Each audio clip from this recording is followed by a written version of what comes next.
for different data. The method remains same. You calculate K prime, you calculate minus RA prime. Now you see this minus RA1 prime and minus RA2 prime.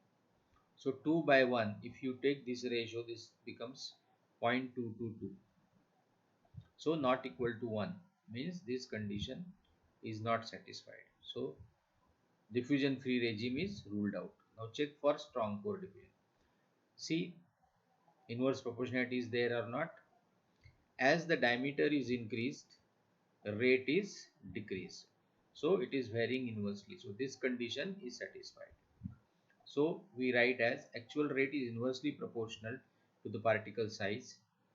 So we have a strong pore resistance condition, and also we have tested that this ratio is not equal to 1. So we don't have diffusion free regime.